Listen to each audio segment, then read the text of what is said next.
Hey, welcome to the Overshare Pamphlet. My name is Rob, and I'm the host of this one-man show, coming to you every Monday, 6 a.m. UK time. And today, we're talking about the newest, actually just came out on Friday, studio album by Lorde. Her fourth studio album, actually, called Virgin. And this is going to be my review, first impression, I guess, first reaction, I guess, to the album, most of all. So by any stretch of the imagination, like a comprehensive review of the album, because again, it just came out, but I think it's always fun to do these little episodes when I just talk about what I first think of the album. I'm sure my thoughts will, of course, change, and more, realizations will, come through with time. And with any album, you just need to give it that, extra time needed to properly fathom everything. But of course, this just came out Friday, as I said, and I just had a couple of days to listen to it properly multiple times. So so I will be talking basically about this album, and I want to go through the track list and what I think of the songs and which ones are my favorite and how does it fare compared to the other Lorde albums we've had previously. Again, I am a Lorde stan, I would say. Although she makes us wait 4 years for every album, I think it's always worth the wait because there's always something new and interesting about her stuff, and she is always a force to be reckoned with. I think her influence on the current generation of singer-songwriters is very, very, very, very present, and it's still very very strong, I would say. Her identity is just so strong and so easily identifiable, I would say. I'm happy to say that with this release as well, she still proves herself to be an incredible songwriter, and most of all, I would say, not a trend, well, necessarily a trend chaser, but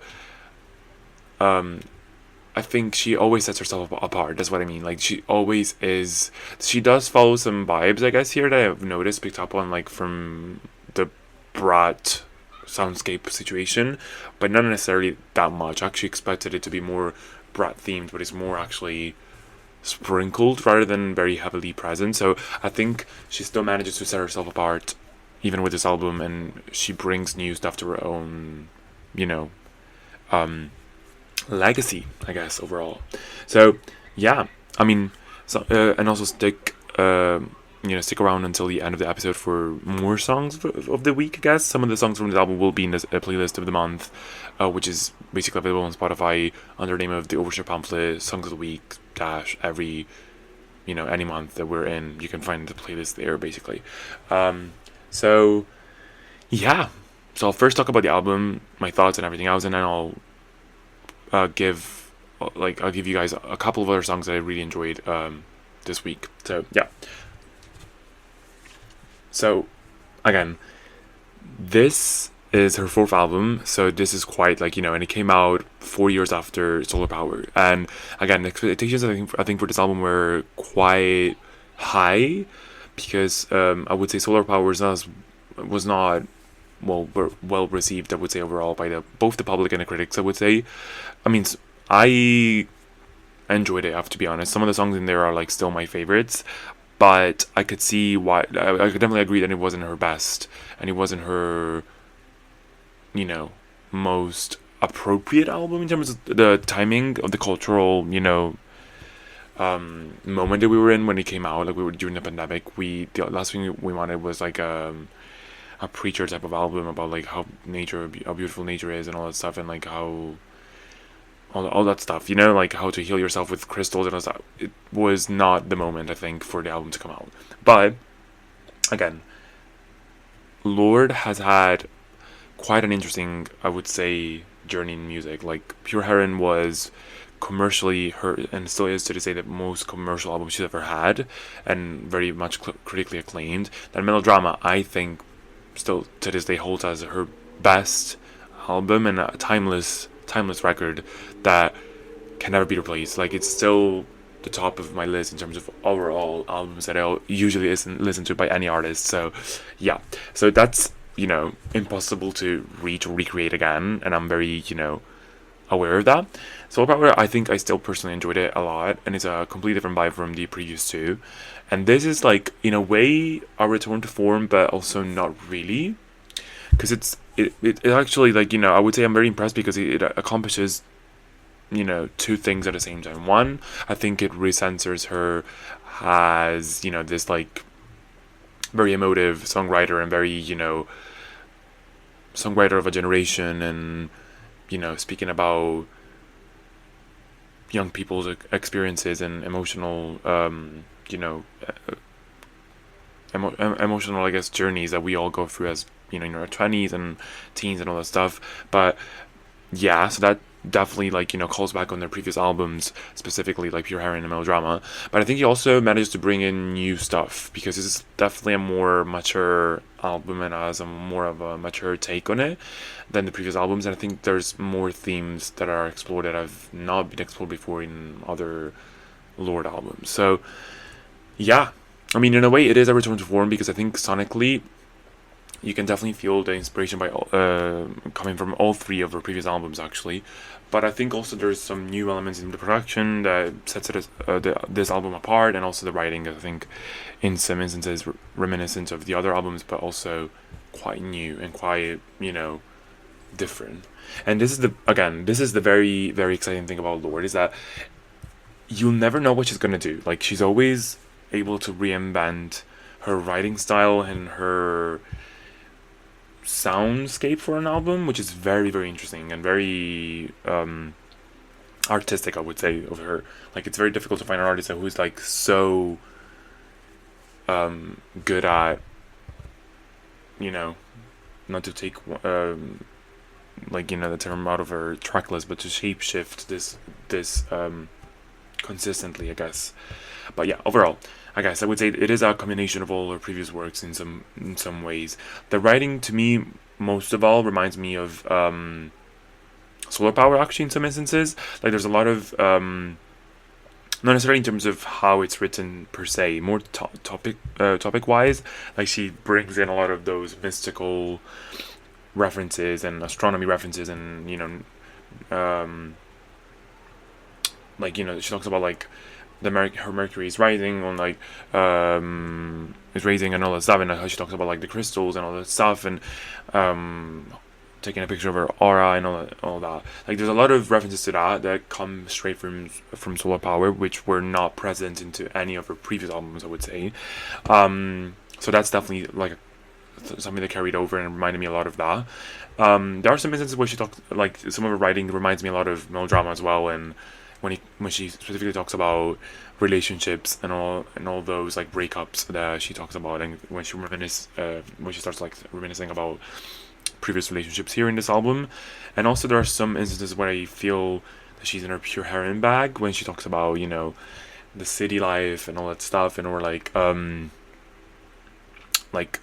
reconnecting to legacies of like people who lived in the city and all that stuff, like, or like talking about her body and her she talks about, I think there's a reference in one of the tracks,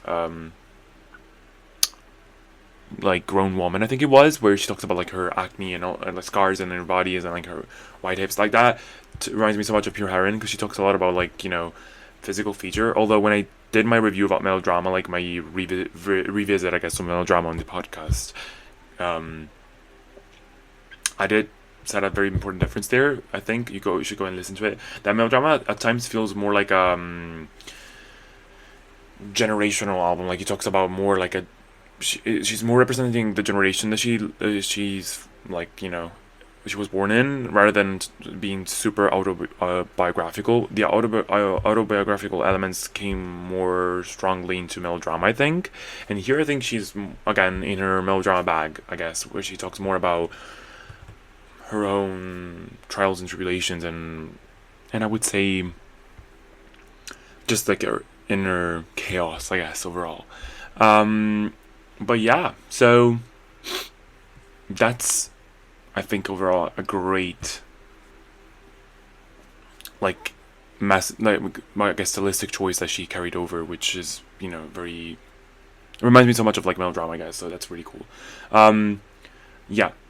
I would say that a big difference, however, in writing here is that it's definitely not as overcomplicated and you know poeticized, I guess, as melodrama was, which I personally like enjoy more in some instances. There are parts in here where she does go in that direction, but I think overall here she's more speaking plainly and being more direct, which is also a different, you know, stylistic choice, and it really works well for this type of album because this album, compared to melodrama, which was very grandiose in production and very stylistically keen and contained and very well executed.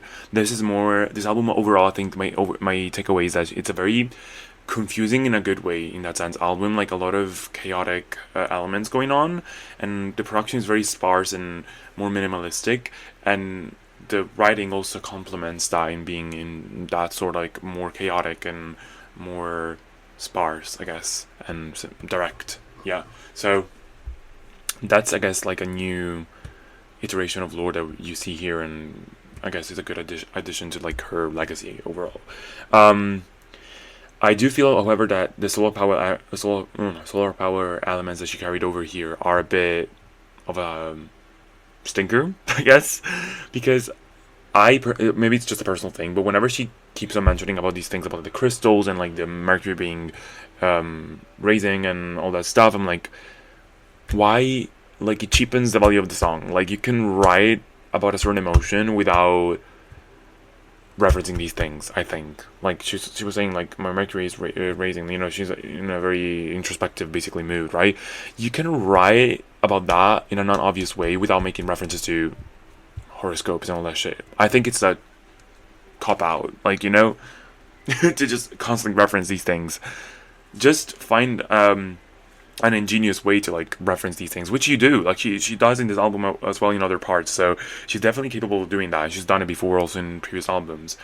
I just don't like that, and I think it doesn't necessarily also fit the vibe of this album either. Like, it's not necessarily like it's definitely more like a mystical album as well. Like, she does speak in broader terms about other things, like virginity and all that stuff, and like sexuality and all that, but it's never in that route of like astrology necessarily. That was more solar powers camp, which I also at times found very annoying, but I contain it into that era for me.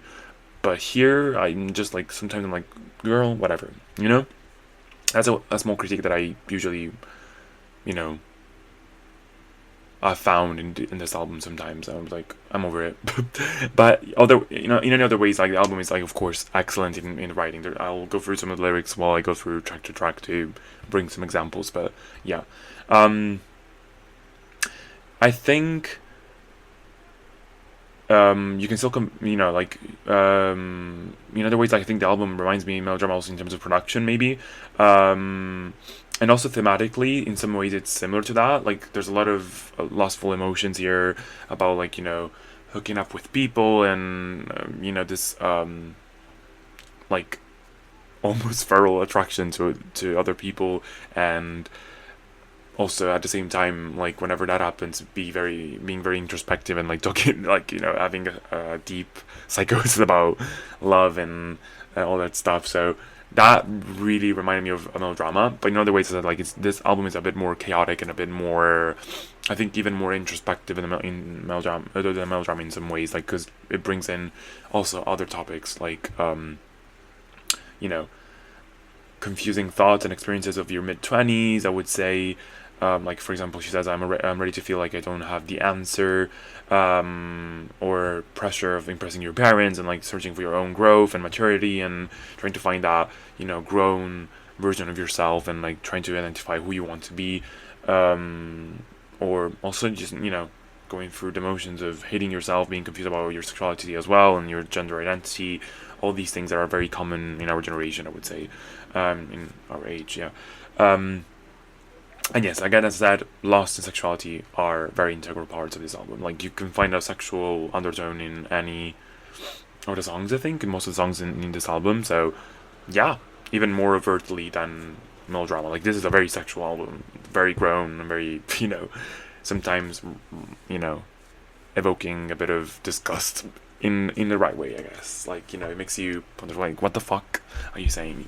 But yeah. Rebirth also is a very central theme here. Like, well, it is very similar in many albums of Lorde. She talks about rebirth and, like, starting over and all that. But here is a more, like, shedding type of situation, and, like, getting rid of all societal expectations as well. And it's a rebirth also in terms of gender identification and sex life and all that stuff, like sexuality in that sense. Like, it's a full, reintroduction, and it's a very cool concept that I think comes up every now and then in the Lorde albums, but here is a very present theme throughout most of the tracks as well. So yeah, I would say also sound-wise it's a very different album in some aspects. And it's very industrial and very I would say that I would define it as a hybrid between melodrama and pure heroin in terms of production, but also with a sprinkle of Charlie XCX brat every now and then in the songs, and a bit more sparse and less overly produced. Not in a bad way, overly produced, but, like, more understated in terms of production. Yeah, it is very gritty though. It's a very gritty and, like, purposefully, I would say, unfinished in a way. Like, it looks like it's still a bit demo-y, which is very cool. Again, and this, I think, also sets it apart from the other albums. So I think the album definitely accomplishes this part, like, being its own thing and its own, like, environment, I guess, its own story, without, but also, referencing past albums, which is very cool. But let's get into the real deal, the tracks. Hammer, opening track. This song is very horny, but, one of the lyrics says, like, when you're holding a hammer, everything looks like a nail, which means basically, like, whenever you're horny, you cannot really tell if you're, like, actually in love with the person, you just want to fuck, to be very plain. That's what it means. But I find it, like, a very compelling metaphor here, and very, very cool. And again, great writing. See, this is what I'm talking about. Like, she can do these things without necessarily referencing all that jackass horoscope situation, and she does immediately after this, because this is the opening part, I think, of the song in the first verse. But then still in the first verse, she talks about, like, the mercury rising and crystals melting and all that shit. It's like, whatever. But yeah, here she starts already confronting the gender dysphoria that she's going to talk about throughout the rest of the album. Some days I'm a woman, some days I'm a man, and basically she confronts gender dysphoria by saying that, I think what she really means here is that she finds herself enjoying being in the femininity side, like being very feminine when it comes to, like, sexual acts, but also in general, like, the way she relates to other partners. But also sometimes she finds herself wanting to be more masculine and more dominant and more direct, and so I guess she's, like, contemplating on this topic overall throughout this entire album. She doesn't really have the answer for it, and she also said that in various interviews that she doesn't want to put, like, a label on it, but it's just that limbo she's in, where she's like, sometimes I feel like I want to be more, feel more feminine in that sense, and more delicate and more passive, and then, I like to then sometimes flip it on a coin and be more assertive and all that. I mean, not saying that you cannot be feminine and assertive at the same time, but you know what I mean, like, more masculine and rough when it comes to that. Jesus. Anyways, but yeah, I would say that I like the song. I think sometimes this reminded me a bit production-wise of Pure Heroin, actually, I have to be honest, and also a bit of Brad, like a bit of more like a hyperpop situation here. But yeah, I like the song. I don't think it's at the top of my list at the moment. I do like the writing in some parts of the song a lot. If it wasn't for some of those, like, unnecessary references to astrology, I probably would have liked it even more. But yeah, pretty cool track. I think it's a good intro into, like, what the album is going to be about as well, because it's very non-specific as well. Like, it's a very broad type of song. But yeah, then we go into What Was That? And here's where the an incredible track run begins. What was that? Still one of the highlights in my opinion of the album. Just I keep on coming back to the song. I think very often, and again, this is about reminiscing over an old relationship and doing MDMA and all that stuff. But it's like, it's more than that. It's like fully capturing the feeling of this whirlwind of emotions that you felt when you were like, younger and in love with this specific person she's talking about. So it's a very evocative song. Production, I think, is very, very cool, and it builds for the song and then it explodes towards the end. So cool. I mean, I've already talked about this song before when it came out, so brava. Then we go into Shapeshifter, which is, another highlight. Again, I'm saying like this is up until a certain point, this is a perfect track run here. Shapeshifter here is more about shedding away all of your previous inhibitions and previous roles that you've occupied, I guess, in both relationships, I would say here she refers to, but also celebrity lifestyle, I guess, in that sense. She talks about like these roles that she's occupied before, and how she shapeshifted between, she was the ice, she was the flame, and she was a siren, and she molded herself to fit into certain situations, certain relationships, just to make it work and to find a way of making the relationship work, I would say. But like the song is also basically about being fed up with this shape shifting and wanting to be shedding all of your inhibitions and just falling. Basically, she keeps on saying like, I just want to fall. I think I've been the ice, I've been the flames, but now I just want to fall. Basically, like she refers to, just finding someone and being loved just for the way she is, and not having to like necessarily confront societal expectations of her, basically. And again, it links back to Hammer, I think, and some days I'm a woman, some days I'm a man, like, just trying to be as rebelling against the norms that she feels like she's always put in. I think in ways also like, I really like hearing in the writing wise, how she refers to people she's hooking up with or like having relationships with as pair of hands, or like all of the metal I've messaged, in a sense that she is talking about them in a very impersonal way, because she doesn't give any personal details about herself to these people, because she wants to protect herself and not be affected when eventually the relationships fade. So yeah, very relatable song. Love the production here as well, especially towards the end, when he goes into the outro and keeps on building with all the string instruments, and so good. I would definitely recommend listening to this one. I like it a lot. Definitely a highlight. Then goes into Man of the Year, and again, such a good track run, because this song also builds on the past 3 tracks, I would say. The central theme here is rebirth and cutting the cord and becoming someone else, and someone who's more like yourself, basically, right? Learning that you are the only person who you can truly understand, and also at the same time questioning, like, who's gonna love me like this, I'm like, I've come to terms with like my gender dysphoria. I'm like, I'm not entirely sure who I want, like who I am as a person and what's my identity, and I'm okay with that, and I'm okay with being in this fluid state. But who's gonna love me like this? Like, let's hear for the Man of the Year. She's the Man of the Year, right? She's like, let's hear for myself. Like, I'm in this new state, and I am born again in that sense. Like, I'm restarting anew and finding new things about myself that I didn't know about before, and shedding away all these inhibitions and all that stuff. So very, very cool. Again, track 4, Lorde, always hits with these. Like, every track 4 is a highlight in each album. So I love this one. It's very, the way it explodes and like becomes very violent towards the end, the song, like production wise, is just like so cool. Very industrial again, and very messy and very high, destructive, I would call it. Like, it starts off with like a guitar, and then it's a very chill song until like it explodes in the last chorus, and it's in the outro is so good. So yeah, this then goes into Favorite Daughter, another highlight for me personally, and this actually might become one of my favorite tracks down the line, like overall out of the album, like probably top 2 or 3.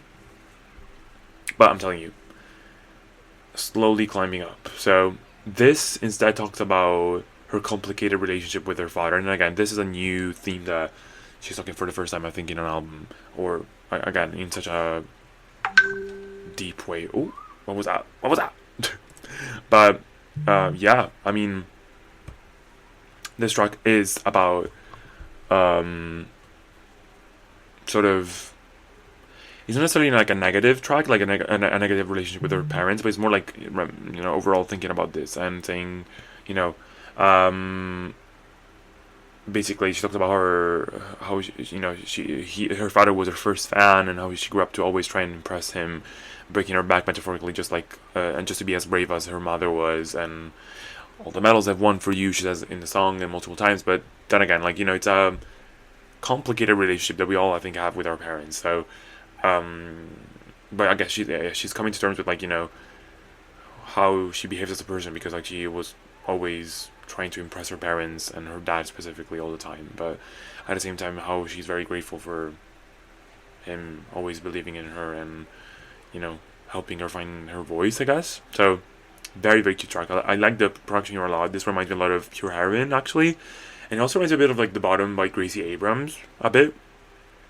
Very catchy, incredible hook, incredible cause I'm an actress. That hook is, the chorus is so good.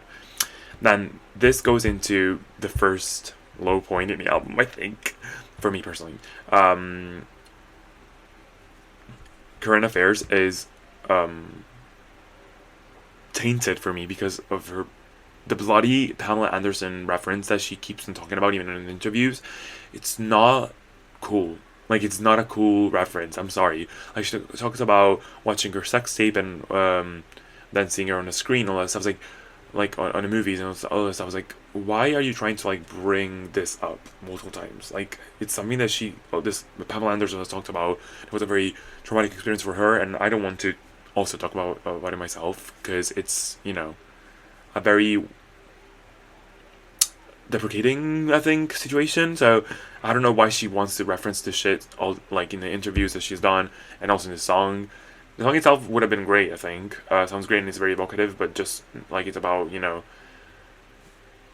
dissolution of a relationship and the danger of falling in love and all that stuff. But like, I don't care. Like, this tainted the song for me. Like, I was actually liking it until I didn't. So sorry, no, skip. Clear Blue, I would say, is a more of an interlude track. It's an a cappella Vocaloid performance here. It's quite literally about like the experience of having unprotected sex, and then taking a pregnancy test, a Clear Blue test, and the memories associated with that test specifically. She says, "Wish I would have kept a Clear Blue to remind myself of the emotions I felt in that moment, and the freedom that I felt after after that." So yeah, cool moment. Not something that I would necessarily go back to listening unless I listen to the album front to back. But yeah. Then we're still back with Grown Woman. Short, yeah, like, it's actually typed as GRWM, which could lead to Get Ready With Me, but it's actually short for Grown Woman. And it's, again, as I said, it's a song about looking for her own more mature version, like, trying to find who she wants to be as a person when she grows up. And she studied herself in a mirror, white hips, tooth chipped in 1996, skin scarred, my mama's trauma, and all that stuff. Very nice, like, writing, and like, you can picture everything she's saying. Really enjoyed this track so much. She's a highlight for me as well. And she says, like, here, like, maybe you'll find who you really want to be. Also really like the production, the harmonies, and the ad-libs towards the end. Very, very cool. Again, production is sparse, but I actually like this one production-wise. I think overall is one of my favorite ones. And I really like the vocal situation that she puts here. Very cool. Then Broken Glass, next track. I really like this one, although it's, again, the topic is very deep here. So it's an experience that you have to, like, brace yourself before going. So she talks about, like, basically the battle that she had with her eating disorder. It's a very revealing song. She says, like, I want to punch the mirror to make her see that this won't last. Spend my summer getting lost in math. I really like the lyric because I think it's like a reference to calculating your calories and all that stuff. You're trying to lose weight. Just, interesting stuff. And yeah, I also like the term broken glass because she wants to break the glass and break her reflection, but also broken glass because she thinks that her reflection is like not a truthful. It's a false reflection of herself. It's like a broken image of herself, and I think also in a way is a revealing metaphor for her own condition because she tries to personify her um, eating disorder, which is a first sign that you're clearly, still very not over it, basically. You know what I mean? Like, it's still very much something that is affecting you because you're not able to really face it as a part of yourself, basically. You try to, like, expel it and put it as project it into something else, but yeah, very cool track here. I really like this. Then this goes into If She Could See Me Now. Reminds me a bit of Pure Heroine as well, when she talks about legacies and who lived in the city that she lives in. It's a very interesting song, I would say. Very autobiographical. It's about her journey to how she got where she is today in terms of fame and everything else. And how like her heartbreak made her basically the woman that she is today. And her emotional status is what led her through in her creative processes and everything. Very cool track. And then the closer, David, is such an interesting closer. I think to the album is very interesting. Interesting choice, I would say. And it must be about a relationship that she had with that man from that Universal Music or something. Older man who took advantage of her when she was like 17. Very disgusting situation for her. I'm so sorry about that for her. That was so bad. But I think it must be about that because David, I think the title must be like a reference to. I've seen online people are saying that it's about David and the Goliath, basically, and she's herself David, and Goliath is this man who is physically dominant and big and bigger than her and all that stuff. And yeah, it is also about very intense emotions that she felt for this person and questioning whether she'll ever find love again because of how tainted she was by this person. But also there is a positive side to the track because it is at the end of the day a triumph and like how she got out of it. And I mean, it is also again the reference to David and the Goliath is that despite her naivete and how she was so young and so underestimated, so fragile, she was also underestimated basically by the Goliath, and she did have the upper hand in the end, and she was successful in her life overall as well. She asks herself, why do we run to the ones that we do? Was it just young blood to get on tape?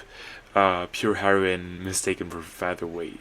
I love that lyric because Pure Heroine, of course, is a reference to her first album, but also it's like a play on word because like basically how she was underestimated.